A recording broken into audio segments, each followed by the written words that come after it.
really nice to meet you guys. On my screen, at the right part, his name is Ron, right? Well, Ron, tell me about yourself. I read something about you. You are a CEO and the chairman of a company called Imprenta. What does it even mean? Tell me about that. Okay.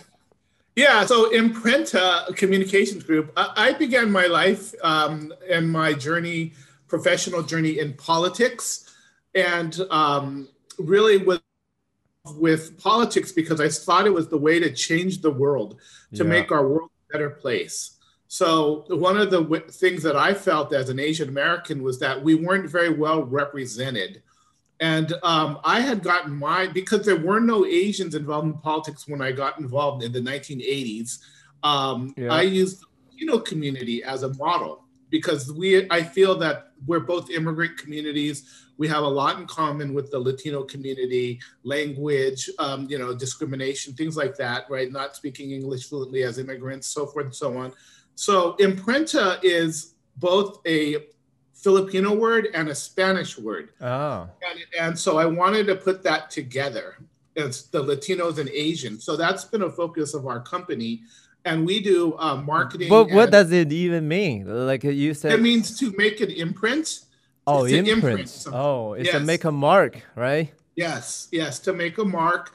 And so we're trying to make a mark by bringing Asians and Latinos together and make an impact in our communities, right? Yeah. I log on your website and I read some slogans in your website. It says this, is that what it's basically you are telling the readers what you're gonna what do you try to achieve? It's like we tell stories, we change mind, we change the narrative.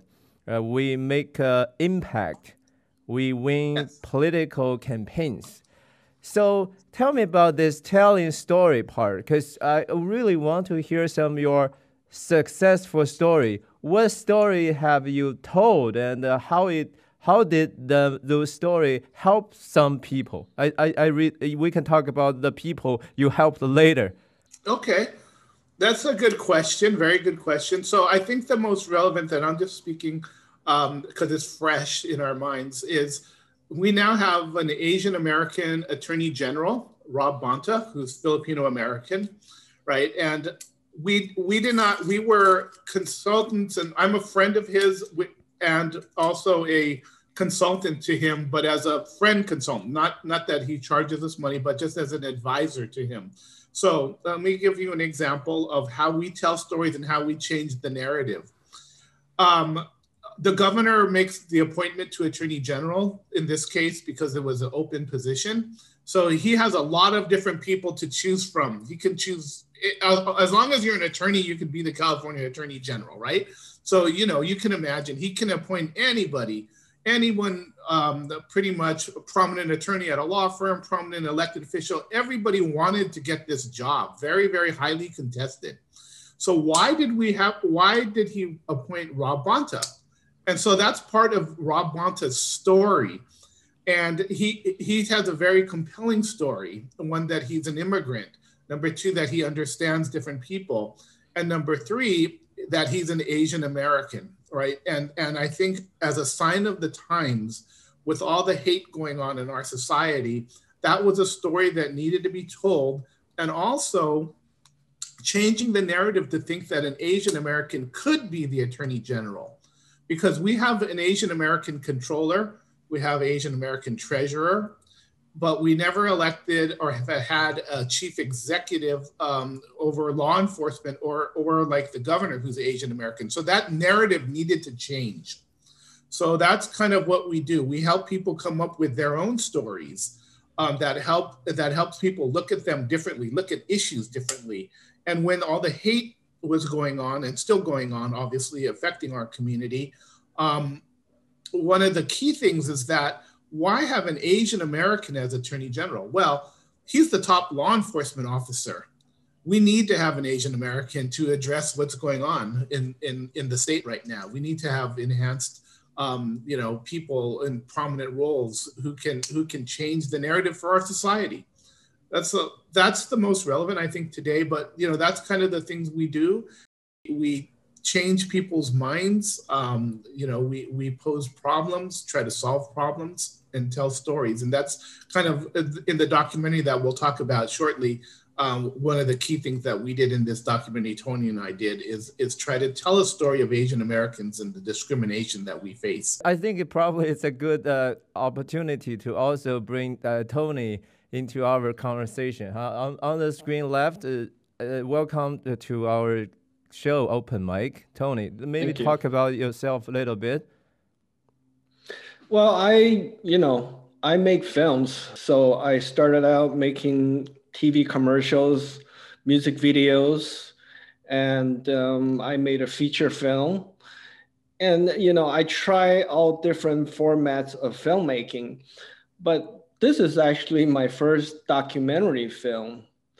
Yeah, I read about that. I checked your IMDb profile. It seems that you were very into horror movies. Then why in a sudden you into this documentary and pretty much politics stuff? Yeah, I'm not really into politics before. Okay. And, but me and Ron, again, have been good friends for a long time. And I knew Ron was into politics. And although I'm not into politics, but when it comes to Asian American, I came to this country when I was 12 years old, and I had my share of, racism and bias toward me. So it means a lot to me when, when it comes to this subject matter. And now my kids are growing up in America. So I wanted them to understand and also hopefully not experience the kind of racism I faced when I was growing up. So me and Ron talked about, let's do a documentary and talking about Asian racism. So this was about 3 years ago. And 3 years ago, there wasn't any film. Well, at the time, there wasn't any film about Asian racism.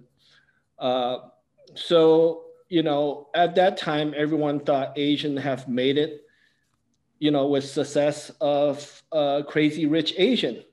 We have a feature narrative film. The exact title is like Crazy Rich Asian. Yeah. So people thought, well, Asian was the beloved immigrants.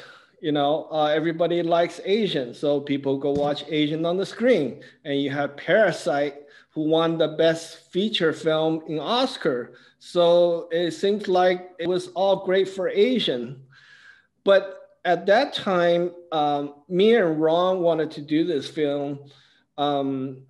Obviously for Ron, it's a lifelong passion. But for me, it was more for a personal reason. Like I said, it's really for my kids. I wanted them to, because I know they will grow up to face some bias. And I wanted them to understand why. Mm-hmm. And hopefully I wanted to make this film that to educate them and understand these histories about Asian American that they don't learn in the school. So, but, little did we know, the COVID, couple years later, COVID hit, and our film will keep evolving with all these Asian hate footages. And here we are, unfortunately, this film becomes so relevant that, at the time when we made the film, we didn't think this would happen, actually. But we kind of knew somehow history will repeat itself.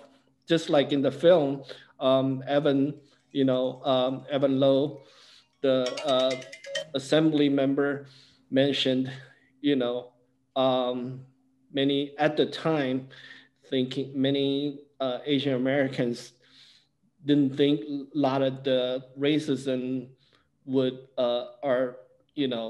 would involve them. But he said, you just watch history. Something will happen. So here we are. Go back to Ron again.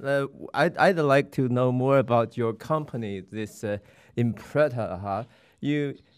I think you mentioned you're still trying to help a lot of Asian politicians to either candidate, right, to win some public office. And you did help some of very high-profile figures, like in the bio, I noticed this name, Gary Locke, which is very famous because he went to China as a U.S. ambassador, right? But when did you help him, and what was his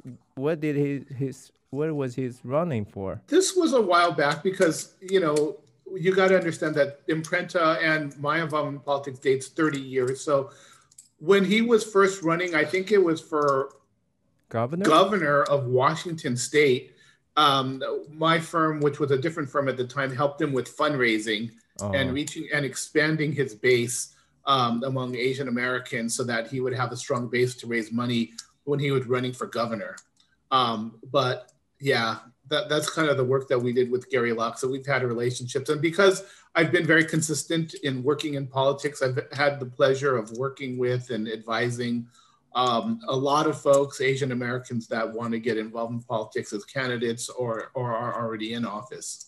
So, and let me just say in terms of our business, so how it evolved. I'm a Chinese American, Asian American. You are third generation, right? To be specific, yes. I read about that. Third generation? Yeah.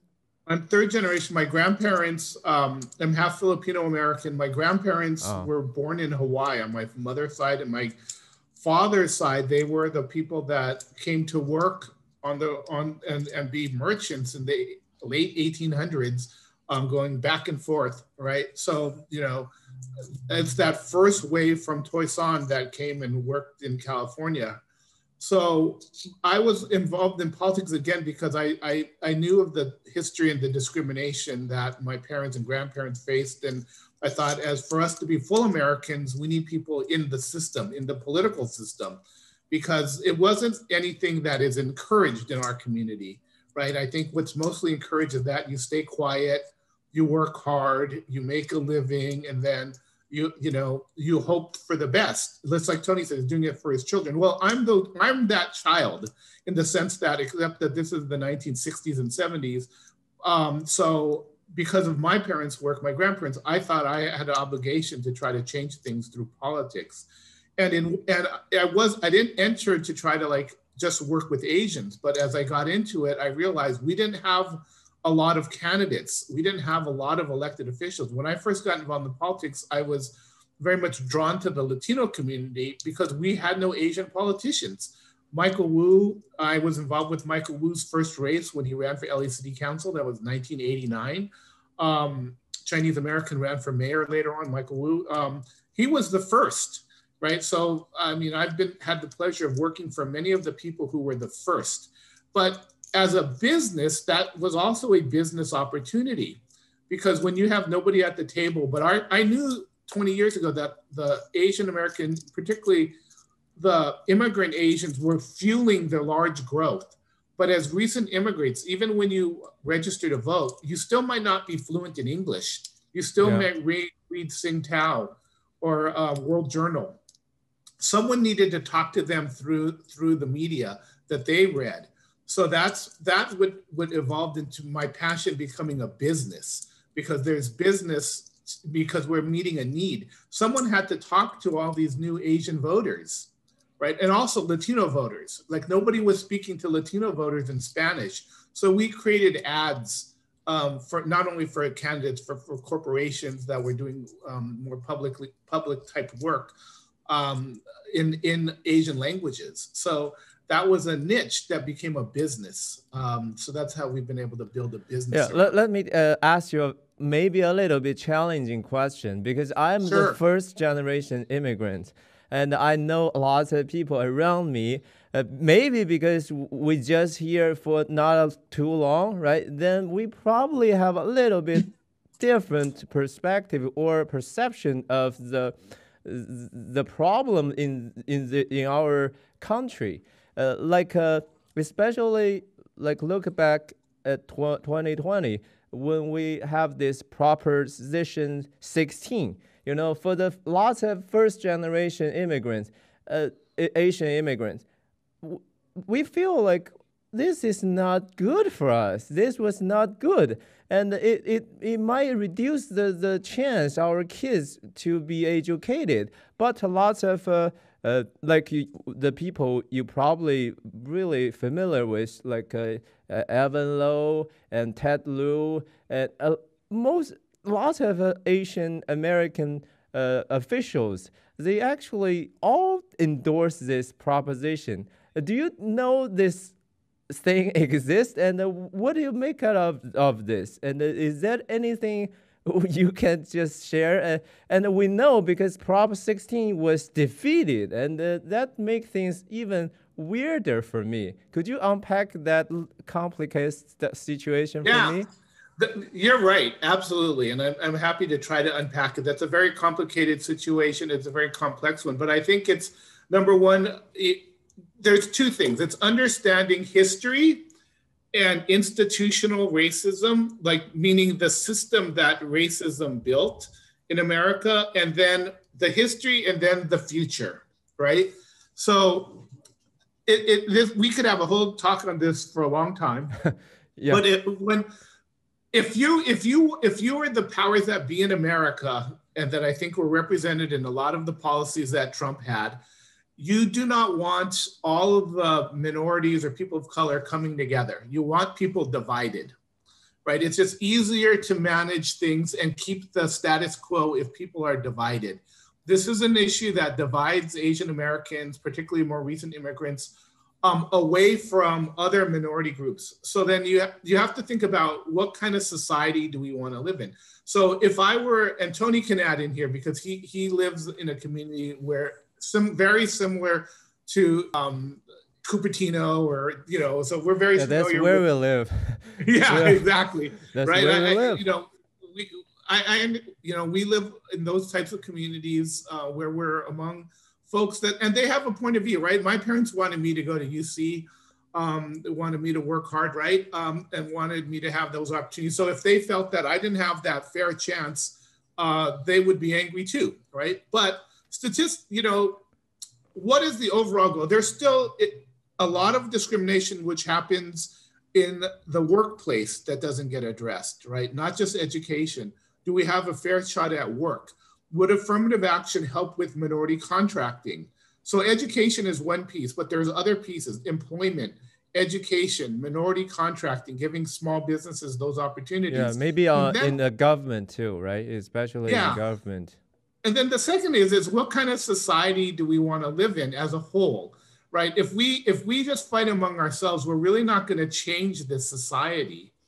And if you were to ask me, it's just like you asked Warren Buffett or others, will they pay more tax, right? People sometimes vote against their own personal. They're willing. They said they are willing, right? Yes, right. They're willing to do that for the greater good. So that's another question worth posing. Are you willing to work, and it's number one, it's not proven that Asians are limited to get higher education. There are statistics I've seen that says affirmative action actually helps. Because Asians is a broad community. It's not just Chinese Americans, right? There are Hmongs, there are Vietnamese, there are Filipinos, there are all these different groups. They're segmented as well, actually. Yeah, that need help. So the small subsection of Chinese, which may feel, which is not backed up by statistics, that their kids are not getting into the UCs. Number one, that's not true. They're not getting the UCs. Number two, what kind of society do we want to live in? Would we, where we only had so many, you know what I'm saying? It's not just black and white where there's one single issue. You have to look at, do we want a more inclusive society that gives everyone a chance? Yeah. Asians are a very diverse population. Here is an actual fact. In terms of disparities, what I mean by that is you take the high rich and the high poor, Asians are the highest. So we have very wealthy and we have very poor within our own community.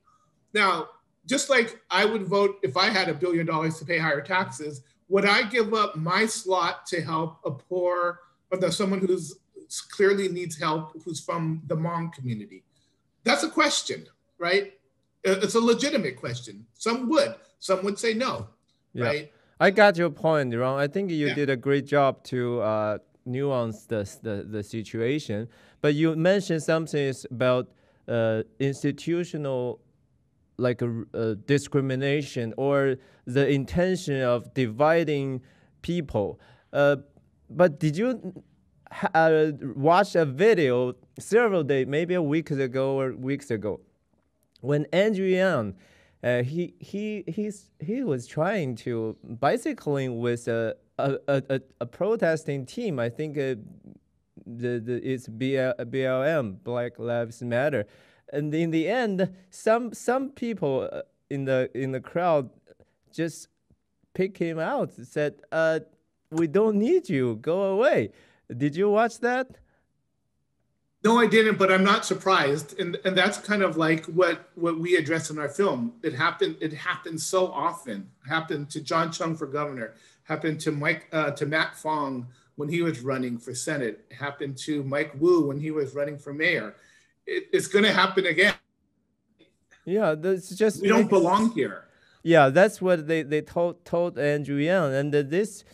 So my question is, I feel like those marching people, they are not embody a kind of institution. They are just individuals as well, right? But their misperception or whatever ignorance do you think is the same as institutional discrimination or racism? Is that no difference? They all mingle together? I think, what do they say? A fish rots from the head, right? I mean, I do think they're related. When you have a president and when you have policies that discriminate, maybe not because that's illegal, but tacitly, that's a system, right? I'll give you a real life example. East West Bank, which is the largest bank, it's an Asian American predominantly, right? It's an American bank. It's not a Chinese bank. Yeah, it's very famous. Yeah. There's a movement that they should not, they're considered there's a distinction with minority depository institutions, meaning like minority banks. You know, they're African Americans, they need banks, Latinos, because there's specific issues that these communities have been discriminated against. People could not get loans, right? So that's why these banks were created, minority banks. Well, there's a lot of folks who don't believe that East West Bank should be considered a minority bank, right? And then again, like Chinese should not be considered because we're wealthy. That's an institution. That's just not a personal feeling somebody has, right? And that has real life implications. So to me, and another thing like that is institutional, because I want to talk about college for 1 second. When you had all those college admission scandals, yeah, there were some Asians involved, but it was mostly white people, right? And white people have very used famous that, actress, like the actress in Desperate Wife, right? Right, and they use sports, they use these other ways to get into these schools. That's open for white privileged people. That's an institution. We don't have that. So when they say, oh, it's fair, that's not fair. The system is not fair. So, those are other things I would say, like those are built by the institution. Yeah, now in 2021, we're trying to make it more fair, but that has existed. If that happened 10 years ago, everyone 20 years ago, so what? My kid went to Yale, my grandkid go to Yale, their kids are gonna go to Yale. Is that fair? No. That's why we made this film, and that's why I think it is coming from the institutions. And they do have a role. When you look up and you see the president say the things he says, you see no Asians in leadership roles, then you say, okay, I don't belong there. Yeah, but and then people say that. I got your point. But my argument is still, though, is like, I think it's a human nature issue. It's not about Probably it has to do some with institutional racism, but still it has a lot to do with human nature. Like what I just mentioned, that example is like BLM. Why you try to exclude another minority to join you, right? Their mindset, at least that young woman, her mindset is, no, that's our business. And that's kind of also very exclusive, and it's divisive language, right? So it's no matter you are president or you are just an activist, we kind of tend to behave like that. But the thing is like how we can educate the more people to like, it's not about this, okay? Can we just live in peace? So I think your work in film is very important, and it should be very influential, and that matters from my perspective. I agree, and I like Tony to jump in here too, and he can add some perspective on this. But you know, one of the things that we say up front in the film is that yes, and you're absolutely right. There is human nature. Right, it's the way we are. I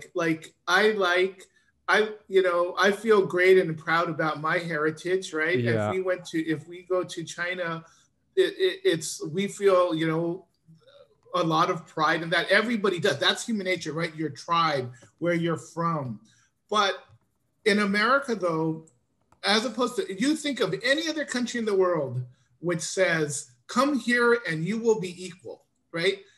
That's what we put in our founding documents in the Declaration of Independence. If you, let's say, I go to Italy. All men are created equal. That's exactly right. And so they said, come here, immigrants, come here, build the country with us. If, let's say I go to Italy, right? And I say, hey, Mr. Prime Minister of Italy, I should have all the rights every Italian citizen have. They'll laugh me out of the country, right? If you go to China, like there's enclaves of Koreans that live in China, been there generations, born there. They don't expect to be full citizens. Now, whether that's right or wrong, it's just the way it is. But in America, we told you to come here. So either it's a hypocrisy. And that's one thing that why America is held to this standard, and Americans need to be held to that standard, because that's why people came here. We invited them in. We didn't say, come here and be a second-class citizen. How are we going to distinguish or discern this? As you said, it's a kinship, right? That's our natural tendency. It's like we tend to have more communication with the people alike to us. But also, how can we not be too tribal? It's like tribalism is also an issue in this society. It's like exactly manifest in this street movement. That's what I'm worried about too. So how can we make those distinction between these two things? I don't know what is the solution, but like Ron said, and in our film, the leader of this country, in our film, for example, Ronald Reagan says, you can be Japanese and you come to America and you become American. Yeah. You can be a Japanese and go to France and become a Frenchman. So that's the concept of Americanism. So that's the founding idea by our founding father.